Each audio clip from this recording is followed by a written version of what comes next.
Bonsoir, bonjour à toutes et à tous, et on est là pour la vidéo bilan FAQ, la chaîne, les progrès qu'elle a fait, ou pas, je ne sais pas, on va faire je vais regarder les chiffres en même temps et tout ça que vous et tout ça, on va décortiquer, on va voir si la chaîne est dans le positif, dans le négatif, on va voir les projets qui vont arriver pour 2024, petite rétrospective 2023, donc franchement installez-vous parce que ça va être une vidéo tranquille, on va se poser et ça sera une vidéo qui aura pas de pub parce que déjà je le sais, je connais un peu les chiffres et merci.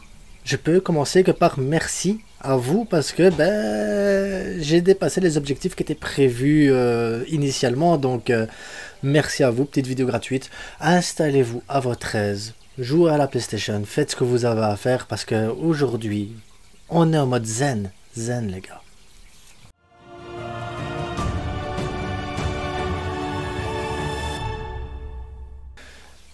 Donc, l'année passée, les gars, et je vous redis merci. Donc, on avait terminé l'année 2022 où il y avait exactement 817 abonnés sur ma chaîne le 31 décembre 2022.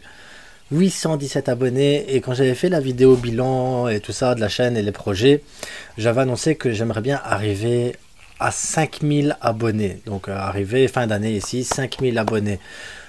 On a dépassé les 5000 abonnés parce qu'on est à plus de 7000 abonnés, 7250, quelque chose comme ça.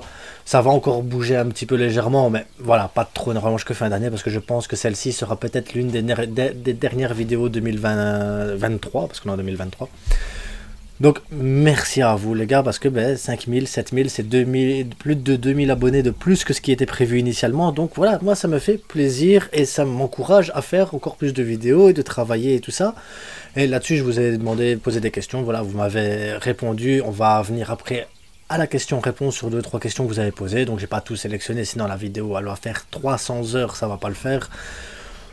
Et voilà, puis je sais pas si c'est agréable de m'écouter pendant 300 heures. Moi ça me dérange pas, hein. Je peux parler comme ça, il n'y a aucun souci. Donc, année 2023 quand même, le Barça, parce que je sais qu'on est dans une spirale assez négative actuellement, mais 2023, ça reste quand même une super Coupe d'Espagne qu'on n'avait plus gagner depuis longtemps, une Liga qu'on n'avait plus gagner depuis longtemps, et actuellement, l'air de rien, la Liga, en étant le pire Barça pour moi de l'histoire, là actuellement, dans la manière de jouer, dans le jeu qui est produit, on n'est qu'à 7 points de la première place. 7 points, c'est pas énorme, les gars. Si on gagne contre le Real Madrid, on n'est plus qu'à 4 points. Ça fait un faux pas. Et voilà, la course au titre n'est pas terminée. Maintenant, elle est terminée si on continue à jouer comme ça c'est sûr. Mais un petit coup d'électrochoc, l'année n'est pas terminée, les gars. 7 points, c'est pas grand-chose. On est en Ligue des Champions encore. Ça c'est beau. Pour combien de temps, je ne sais pas, mais on est encore en Ligue des Champions. Il nous reste encore la Coupe du Roi à jouer, la Super Coupe d'Espagne dans une semaine ou deux. Donc tout n'est pas terminé pour le Barça. On est dans une spirale très négative, mais le petit coup d'électrochoc pourrait permettre de faire bouger les choses. Maintenant, quel serait le coup d'électrochoc? Ça, on en discutera dans une prochaine vidéo. Donc, l'année passée, j'avais terminé l'année avec 30 000 vues aussi sur ma chaîne, ce qui était déjà pas mal. J'étais super fier de moi, 30 000 vues. Et si on prend l'année 2023 ici, on est à 400 000 vues. J'ai fait fois 12 le nombre de vues. C'est impressionnant. Fois 12 le nombre de vues, les gars. C'est... Merci, merci. La vidéo, je dois dire merci à tout ça. Donc, c'est vraiment une bonne chose. L'objectif pour l'année prochaine, parce que tant qu'on est là dans les trucs d'objectifs, j'aimerais faire fois 2,5, c'est ce que je me dis, 2,5 tout. Ça veut dire ici, on est à 400 000 vues pour l'année 2023. J'aimerais arriver à 2024 avec 1 million de vues sur ma chaîne. Je veux 1 million de vues sur ma chaîne, les gars. Et pour ça, je compte sur vous. Le partage sur les réseaux sociaux, commenter les vidéos, liker les vidéos. Ceux qui sont là, qui regardent la FAQ comme ça, abonnez-vous, parce que vous êtes nombreux aussi. J'ai plus d'une personne sur deux qui regarde les vidéos ne s'abonne pas, et pourtant revient voir mes vidéos, donc abonnez-vous aussi. Voilà, c'est gratuit l'abonnement, hein, les gars. Abonnez-vous, regardez les vidéos, visionnez tout ça. Qu'est-ce qu'on a d'autre ici? On a... le taux de clic, par l'impression, il est bon. Enfin, tout ça. Voilà, j'ai multiplié par 10 ou par 12 certains chiffres. Ce qui est agréable comme tout. Maintenant, vous allez me dire, ah, ça veut dire que tu gagnes des sous, les gars. Depuis que la chaîne existe, donc ça fait 1 an et demi, j'ai gagné 250 euros. Voilà. Toutes les heures de boulot, toutes les heures à être derrière, à me plaindre du Barça. Et tout ça ne m'a rapporté que 250 euros. Voilà, c'est 250 euros que j'aurais pas eu. Je préfère, voilà, parce que je sais que ça va dire, ah ça y est, 400 000 vues, combien il a gagné. Pas grand chose, les gars. Je le fais par passion. Je le fais pas pour l'argent, parce que c'est pas avec ça que je vais nourrir quoi que ce soit ou que je vais vivre. Voilà. Mais la passion, les gars. Le Barça, c'est une passion, c'est quelque chose, voilà, tu l'as là, c'est les émotions et tout. Donc, c'est pour ça que je débriefe pas d'autres matchs. Je fais aussi le Real Madrid parce que le Real Madrid me procure aussi des émotions négatives. Par exemple, le but là, le dernier but qu'ils ont mis contre Alaves à la dernière minute, c'est rempli d'émotions négatives, mais ça reste des émotions. Maintenant, si je devais regarder un PSG contre Lorient ou Lens, Strasbourg ou Manchester United, Liverpool, j'ai pas d'émotion. Le football, c'est quelque chose qui doit procurer des émotions, qui doit donner envie. Bon, là actuellement, le Barça, même si c'est très négatif, on est rempli d'émotions. Il y a beaucoup d'émotions, pas les bonnes, mais et beaucoup de frustration, tu as de la colère, tu vois, et tu as de la joie aussi, parce que maintenant, imaginons, tu vas en Super Coupe d'Espagne, Victor Roque va arriver, il te met le but de la victoire en finale contre le Real, si tu vas en finale et tout, l'émotion que ça va te procurer, elle est immense, elle va te faire oublier le fait que Lewandowski, il est raté 95% de ses occasions, ça va te faire oublier que t'es Rafinha qui sait pas contrôler une balle, parce que tu auras eu ce but, ce truc, ce moment, tu auras soulevé un trophée, et c'est ça, les émotions elles sont fortes parce qu'elles te font oublier tout le reste. Moi je me souviens la Coupe du Monde que l'Espagne a gagné, elle a dominé toute la Coupe du Monde à 2010, mais les scores étaient 1-0, 1-0, 1-0 et tu sentais qu'à chaque fois, voilà, domination, un jeu assez stérile parce que l'idée c'était de garder la balle, c'était un peu chiant par moment, mais quand tu arrives au final du truc, tu retiens quoi? T'es champion du monde. Et c'est ça. Pour les Français qui ont aimé la Coupe du Monde 2018, la France a été chiante à regarder, à part le match contre l'Argentine. Tout le reste des autres matchs, c'était chiant. Et pourtant, tu retiens quoi? Le trophée au final, tu retiens la victoire. Le Barça, la saison passée, la même chose. Tu gagnes la Liga. Les 2 derniers mois de cette Liga ont été catastrophiques. Mais tu retiens quoi? Tu as gagné la Liga, l'émotion de te soulever le trophée, d'être enfin devant le Real Madrid. Donc voilà, le football c'est ça aussi les gars. C'est les émotions, passent avant tout par ce genre de trucs, les frustrations, les colères et tout. Et c'est ça. Le football c'est quelque chose de beau et tu peux pas échanger. Et c'est ça que je vous dis, je pourrais pas débriefer beaucoup d'autres matchs, beaucoup d'autres clubs. Parce que moi j'ai besoin d'émotions. Je peux pas regarder un match de foot comme ça et dire ah ben voilà. Et c'est pas possible. Pour moi c'est pas possible. C'est comme être commentateur de football. C'est impossible pour moi parce que ben, regarder un match neutre comme ça ainsi, je m'ennuie. Je m'ennuie clairement. Si je regarde pas le Barça ou le Real Madrid, je m'ennuie devant un match de foot.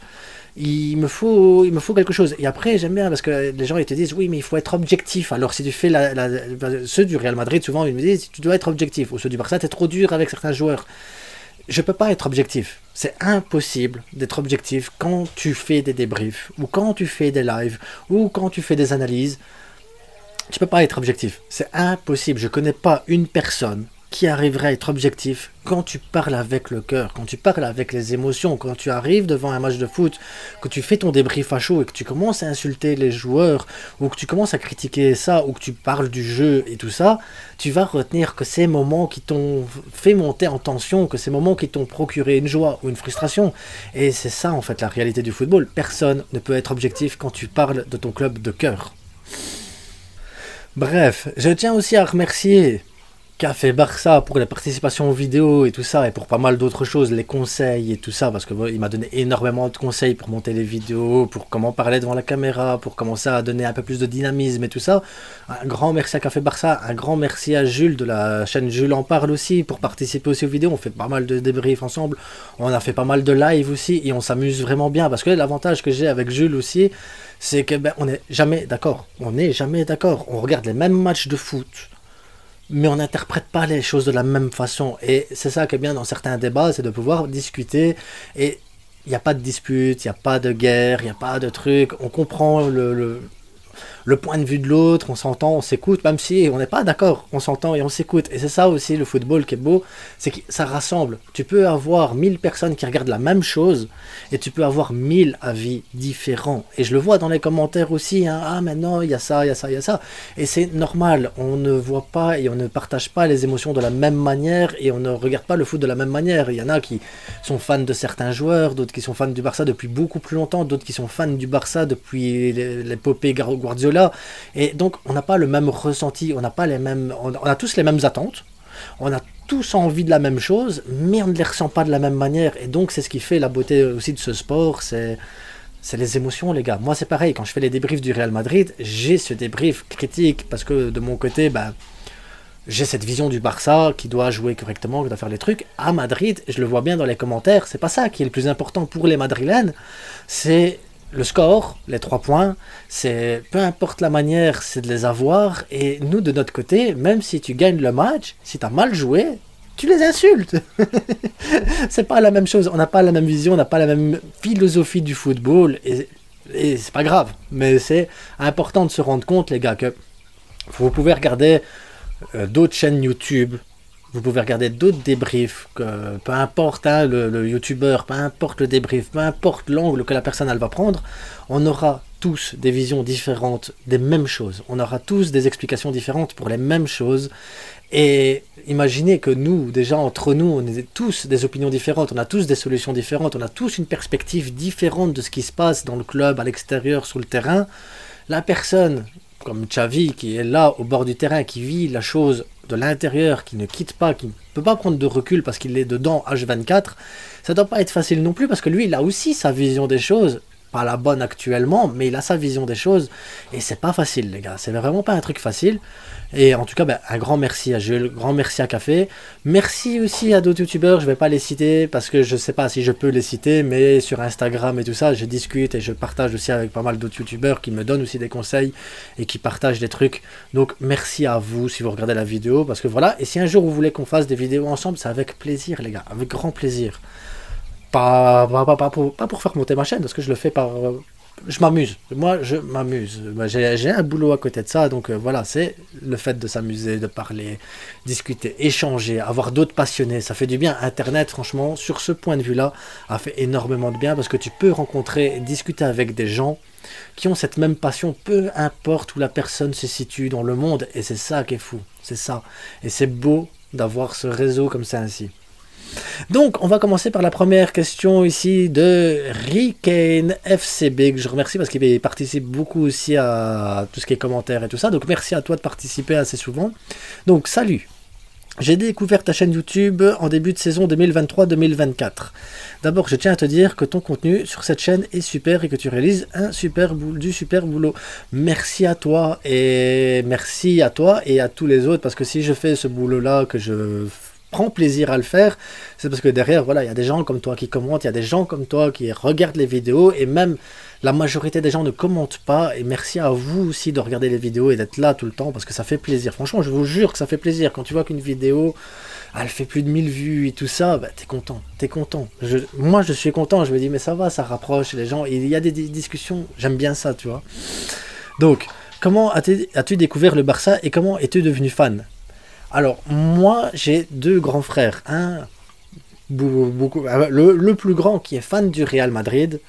J'ai mon autre grand frère qui est fan du Barça. Et j'ai découvert la rivalité Barça-Real Madrid très très jeune. Vous vous rendez bien compte que, à mon avis, je pense que je devais avoir 6-7 ans quand j'ai découvert le Barça. Et les premiers souvenirs que j'ai du Barça, c'est à l'époque, il n'y avait pas de... Voilà, tu devais avoir le satellite ou la carte... tu voyais pas non plus tous les matchs, il n'y a pas toutes ces offres comme on a actuellement. Les premiers matchs du Barça que j'ai suivis, c'est à la radio espagnole, avec encore les ondes longues comme ça, et on écoutait le match en espagnol. Et le premier souvenir que j'ai, c'est un Barça-Bayern Munich où le Barça avait perdu. Donc ça date pas d'aujourd'hui qu'on perd contre le Bayern Munich, les gars. Ça date de vraiment très très longtemps. Et je pense qu'on devait être en 97, 98, un truc comme ça. Mon premier souvenir du Barça, c'est ça. Ensuite, mon souvenir le plus marquant du Barça, c'est à l'époque, on ne savait pas voir. Donc on espérait à chaque fois dans les tirages au sort que le Barça tombe contre un club belge pour pouvoir voir sur justement Club RTL le match du Barça. Et le premier souvenir que j'ai du Barça réellement à la télé, c'est un club de Bruges, Barcelone. Barcelone était déjà qualifié et c'est là qu'on a découvert des Riquelme, Iniesta, on a découvert des jeunes de la Masia qui ont joué ce match-là et on s'est dit, waouh, Barça gagne 1-0 contre Bruges à Bruges avec une équipe B. Je pense que tu vois Carles Puyol pour la première fois, enfin bref, beaucoup de joueurs comme ça d'équipe B. Et le Barça va gagner 1-0 avec un but de Riquelme à une frappe de 25 mètres, je pense, un truc comme ça. Et là, je me suis dit, mais c'est beau. Et c'est là que je me suis dit, mais c'est ça la philosophie que je veux voir dans le futur. C'est des jeunes qui grandissent. Et ça fait rêver de se dire, tu joues au foot dans un club, tu évolues dans ce club, tu arrives à un niveau professionnel, tu fais la Ligue des Champions, tu gagnes un match de Ligue des Champions. Et c'est pas l'argent, c'était pas l'argent, c'était le fait de former des jeunes et de les faire développer, de les faire grandir. C'est ça mon plus beau souvenir du Barça. Et c'est cette philosophie-là que je garde encore à l'heure actuelle avec le Barça. C'est pour ça que je défends plus souvent des gens de la Masia, je veux voir plus de jeunes de la Masia, et je suis contre le fait qu'on dépense des centaines de millions pour des joueurs, alors que on pourrait mettre ces centaines de millions dans la formation pour développer des jeunes qui vont justement apporter plus qu'un joueur qui vient de l'extérieur. Si tu prends l'équipe qu'on a actuellement, la dernière personne qu'on a acheté qui vraiment satisfasse à fond le truc, c'est Frenkie de Jong. C'est le dernier qu'on a acheté et ça date de longtemps. Les Griezmann, les Coutinho, les Dembélé, Paulinho, et tous les autres, Coutinho et tous les trucs ainsi, ça nous a coûté extrêmement cher pour un rendement extrêmement nul. Et je me dis, mais on a lâché du Olmo, on a lâché du Grimaldo, on a lâché des tas de joueurs comme ça ainsi qui viennent du Made in Masia, qui auraient certainement pu apporter plus que ces joueurs-là pour lesquels on a dépensé énormément d'argent. Maintenant, je dis pas, le Barça s'est construit aussi avec l'achat de joueurs, mais c'était des achats ponctuels parce qu'il manquait quelque chose qu'on n'avait peut-être pas à la Masia. Mais là, ça m'a fait mal. Ces dernières années m'ont fait énormément de mal là-dessus parce que j'ai eu l'impression qu'on abandonné cet esprit du Barça. Là, j'ai envie qu'on le retrouve. On est dans une situation financière très très mal. On a besoin des jeunes et c'est un bien pour un mal en fait cette situation financière parce qu'elle va nous permettre justement peut-être de développer plus de jeunes. Maintenant, il faut l'accepter. Casado, je l'attends. Bref, donc la suite. Ah oui aussi, comment sens-tu l'euro à venir pour la Belgique? Alors j'ai fait une vidéo où je fais une simulation. Vous pouvez la retrouver dans la chaîne. Elle est sortie il y a 3 semaines d'ici, le lendemain du tirage, je pense, où j'ai fait une simulation de qui je voyais arriver au final et tout ça. Et donc, en finale, avec ma simulation, donc c'est un truc Excel que j'ai trouvé sur Internet, et ça fonctionne très bien. Espagne en finale contre la Belgique, les gars. Voilà où je vois la Belgique en finale contre l'Espagne. Doku, Openda, Lukaku, De Bruyne, les gars, ils ont quand même une belle équipe. Hein. Une très très belle équipe, la Belgique. Hein. Il n'y a que défensivement où, voilà, c'est compliqué. Mais le milieu de terrain, l'attaque, elle est méchante. Très très méchante, l'attaque de la Belgique. Il faudra se méfier d'eux. Vous, petits Français qui regardez cette vidéo, cette année, vous ne passerez pas face aux Belges. Je vous le dis. Mbappé, il passe peu. Bref. Tu penses que c'est enfin la bonne ou beaucoup trop tôt? Non, je sais pas, ils vont pas gagner parce qu'ils vont tomber contre l'Espagne en finale, l'Espagne va gagner, donc voilà, c'est trop tôt. Mais par contre, c'est une bonne manière, cet euro-là, de préparer la prochaine Coupe du Monde qui va être importante pour la Belgique. En tout cas, continue comme ça et reste comme tu es. Je ne peux pas changer qui je suis. Je ne peux pas. Je suis, comme vous voyez là à l'écran, je suis pareil dans la réalité, les gars. Je suis aussi bizarre, aussi fou, aussi étrange. C'est comme ça. Bref. Question suivante, Mohamed08, pareil, je te remercie également aussi, tu participes énormément, tu participes énormément dans les commentaires et tout ça, et je sais que tu me suis depuis un bon moment, donc voilà. Donc je suis arrivé sur la chaîne lors du début de la saison 2023-2024, comme tout le monde apparemment, et autant me dire que j'aime bien cette chaîne. Normalement, le duo que tu as Normalement, le duo que tu as formé avec Café Barça, je me suis abonné à sa chaîne. Comme quoi, moi aussi, je peux apporter des abonnés aux autres chaînes. Ça, c'est la classe. Donc, si Café, tu regardes la chaîne, Clément, si tu regardes la chaîne, je t'ai apporté un abonné. C'est la classe. Bref, les concepts que tu fais sont bons. Question 1. Peux-tu faire ton 11 de légende du Barça? Alors, mon 11 de légende du Barça, il est facile parce que je suis à un côté nostalgique. Victor Valdés, Daniel Alves, Jordi Alba, Gérard Piqué, Puyol, Busquets, Iniesta, Xavi, Messi, Luis Suarez et Ronaldinho. On pourrait aussi parler de Neymar, on pourrait parler d'Eto'o, on pourrait parler d'Abidal. Il n'y a aucun problème avec ça. Koeman aussi, voilà. Mais j'ai pas assez connu Koeman pour dire voilà réellement. Mais il nous a apporté notre première Ligue des Champions, donc il faut jamais retirer ça à Koeman, les gars. Je sais que en tant que coach, ça n'a pas été facile, mais il faut partir à Koeman ce qu'il nous a apporté, les gars. Et mon 11, il est facile. C'est le 11 qui a fait rêver, je pense, toute une génération aussi. On a gagné le sextuplé avec cette équipe-là et c'était beau à voir jouer. T'avais du Thierry Henry aussi qui a fait rêver. Donc on avait quand même une belle équipe, les gars. Parce que quand tu te dis que t'avais Ronaldinho, Eto'o, Henry et qu'en remplaçant t'avais Lionel Messi, ça pue le football, les gars. David Villa qui arrivait après pour la deuxième finale Old Trafford aussi. C'est beau, les gars. Franchement, c'est beau. Mais on a eu une belle équipe là à l'heure actuelle. Je sors aucun joueur, il n'y a aucun joueur de l'équipe actuelle qui peut prendre la place d'un de ces joueurs-là. Le niveau, ils l'ont monté beaucoup trop. Le football, à cette époque-là, le Barça a élevé le niveau à un niveau que je pense qu'on ne verra plus jamais dans le football. Une domination, une maîtrise, c'était un viol chaque week-end pour les équipes adverses. Et est-ce que tu trouves que Xavi va permettre à Barcelone de remporter la Ligue des Champions? Alors moi j'ai fait le pari que la Ligue des Champions on la gagne cette année. Hein. On va gagner la Ligue des Champions cette année. Je sais pas comment. J'ai aucune idée. Il n'y a aucune logique. Mais je vois le Barça gagner la Ligue des Champions cette année. Parce que autant en championnat on manque de régularité, mais la Ligue des Champions c'est une coupe. C'est un match, c'est un instant T comme ça ainsi. Et sur cet instant T, si tu arrives à motiver les troupes, si tu arrives à faire en sorte que les joueurs soient impliqués au maximum et que tu aies un peu de réalisme, tu tues n'importe quelle équipe en Europe. Hein. Je suis certain, tu tues n'importe quelle équipe. Quand tu vois le match que tu fais contre l'Atlético Madrid, la première mi-temps que tu fais contre le Real Madrid, quand tu vois ce genre de truc, le pressing, la domination, les passes, les changements de rythme et tout ça, c'était du haut niveau. On a eu par moment en championnat cette année du haut niveau. Et si tu arrives à appliquer ces principes-là sur un match comme ça, complet, 90 minutes, il n'y a aucune équipe en Europe qui peut rivaliser contre ce Barça-là. Aucune. Mais ça dépend des joueurs. Et les joueurs ont cette capacité de le faire. Donc, il y a moyen, les gars. Il y a moyen de le faire. Mais il faut absolument qu'ils fassent les affaires. Il faut absolument que le Barça se réveille.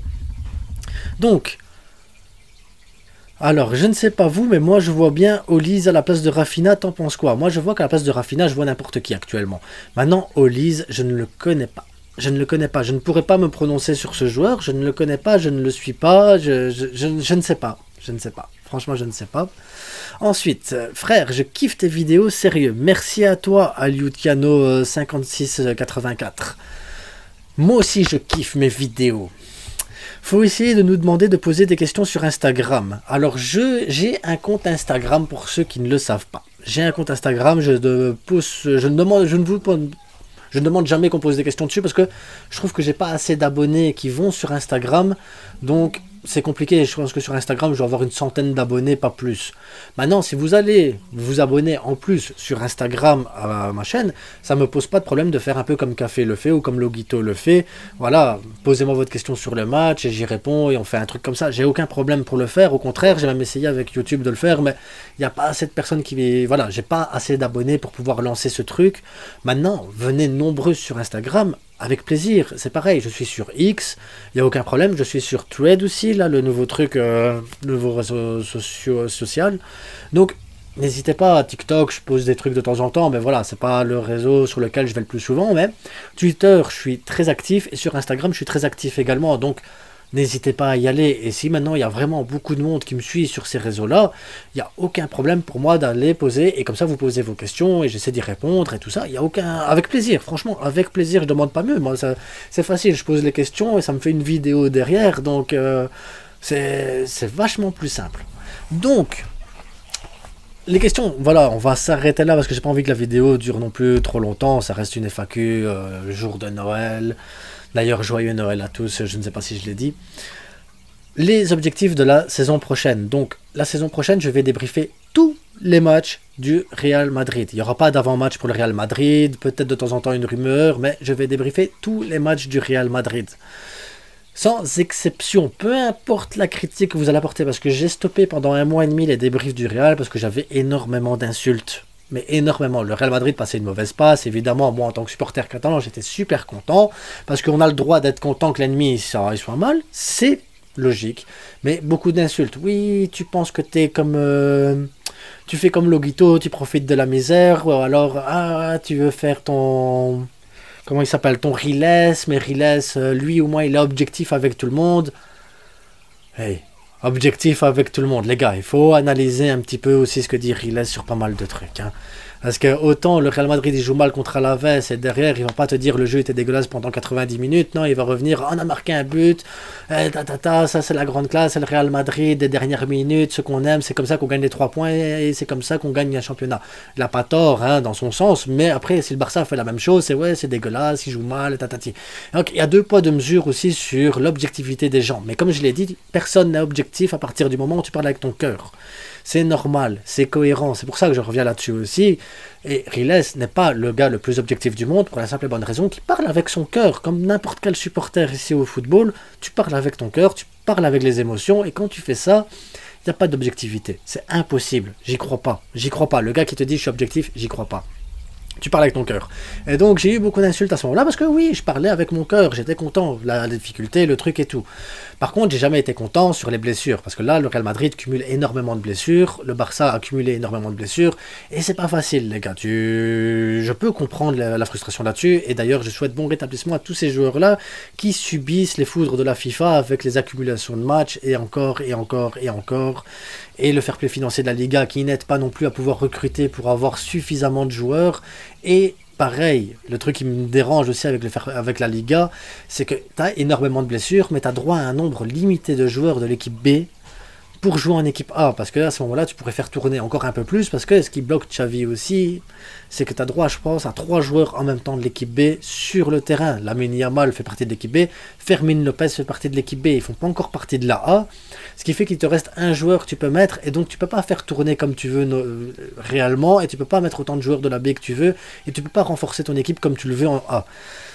C'est un truc que la Liga, pour moi, doit changer absolument, parce que c'est pas normal. Mais... tout ça pour dire, je vais faire tous les débriefs du Real Madrid, que vous soyez content, vous supporters du Real Madrid ou non, je vais le faire parce que je regarde tous les matchs du Real Madrid quand même, parce que je regarde tous les matchs du Real. C'est comme ça.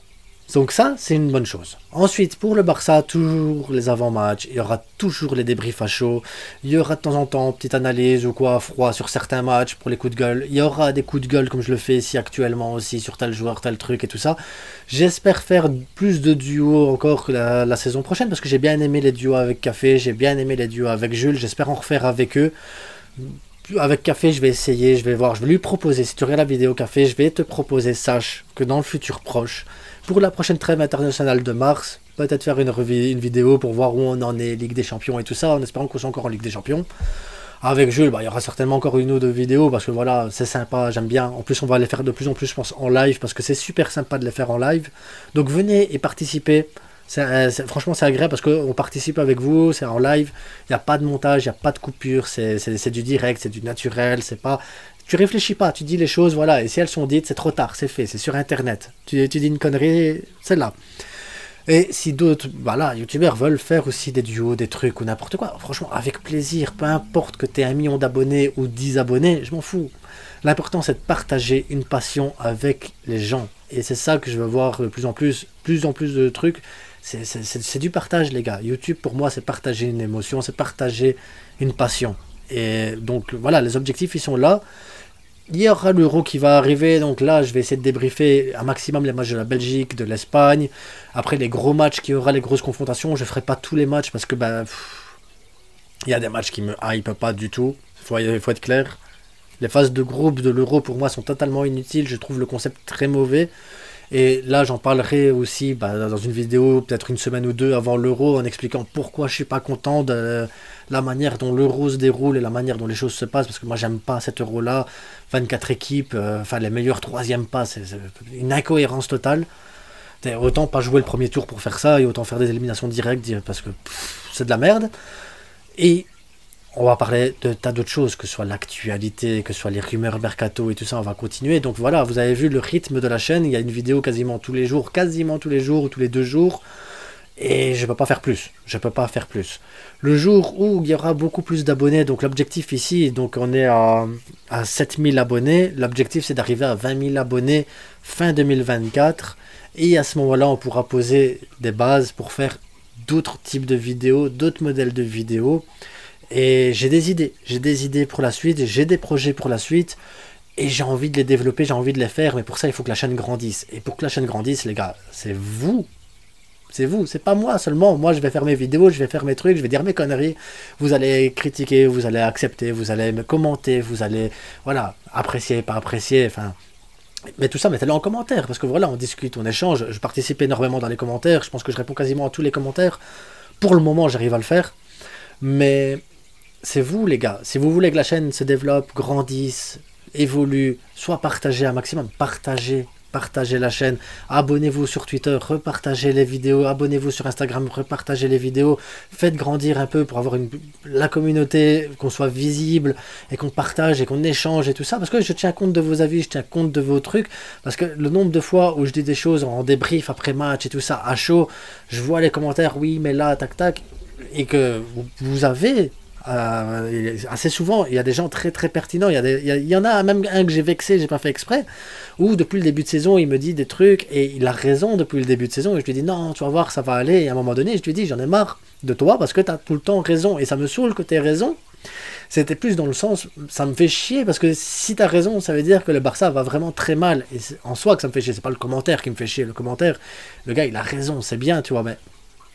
J'arrive pas à revenir sur le nom de l'abonné qui m'a mis ça, mais le fait que vous ayez raison sur certains trucs, des fois ça me fait chier parce que ça me fait mal, parce que je me dis merde, oui le Barça va mal et je suis peut-être trop optimiste sur certains trucs, comme ici, Ligue des Champions on va la gagner, je suis sûr que vous êtes tout plein en trucs à me mettre des petits bonhommes qui sourient, Ligue des Champions on va gagner. Je suis quelqu'un de naïf et de croyant, les gars. J'ai ce truc-là, j'ai envie d'y croire. J'ai besoin d'y croire. Sinon, pourquoi regarder un match de foot? Le Barça est dans toutes les compétitions. Tu peux gagner toutes les compétitions. Tant que t'es pas éliminé, tant que t'es toujours en course, il y a toujours raison d'y croire. Maintenant, on est d'accord que le niveau est catastrophique, mais bon. On parle du niveau, je parle de tout ça, on fait les notes des joueurs et le bilan et tout ça. Sur la vidéo live qui est sortie sur ma chaîne, on est le 23, donc elle est sortie, enfin je tourne ici le 23, le 25, donc il y a 3-4 jours d'ici, il y a une vidéo qui est sortie, bilan partie 1, qui est sortie sur ma chaîne, où là on parle de Ter Stegen, Iñaki, Aroro, Koundé, on va jusqu'à Gavi, et la partie 2 sur la chaîne de Jules en parle, qui est sortie le 23 au soir, c'était en live aussi, et là on parle de Pedri, on va jusqu'à Lewandowski, Xavi, et tout ça, et là voilà, et je vous invite à aller voir la partie 2, où là vraiment on défonce, et elle n'est pas encore sortie, elle va sortir dans 2-3 heures, mais je sais qu'on va défoncer les joueurs, et Xavi, et je sais, voilà, comme ça vous avez vraiment les opinions, je suis assez réaliste sur la situation actuelle du Barça, mais je suis parfaitement conscient de ce qui se passe actuellement au club. Je suis conscient qu'on est limité, que ce soit dans les blessures, que ce soit sur le niveau du banc, que ce soit sur le niveau des joueurs actuels, que ce soit sur le niveau de Xavi, de pouvoir motiver son équipe. Je sais qu'on est extrêmement limité et je sais que financièrement le Barça est extrêmement limité aussi pour pouvoir recruter. Donc on est dans une situation pas facile, mais en tant que supporter, peu importe la situation, peu importe comment se situe le club, tu dois supporter le club, tu dois soutenir le club et tu dois aider le club, tu vois. Il faut pas descendre les joueurs, il faut pas, voilà, gratuit, c'est trop facile. Il faut peut-être essayer de voir cet objectif-là, et c'est ça que j'aimerais bien apporter un peu plus sur ma chaîne et que les gens comprennent, c'est apporter une critique positive, une critique constructive. Arriver et me dire juste en commentaire, Xavi il est nul, il n'a pas le niveau, ça me satisfait pas moi comme commentaire. Xavi il est mauvais parce qu'il y a ça qui va pas, ça qui va pas, ça qui va pas.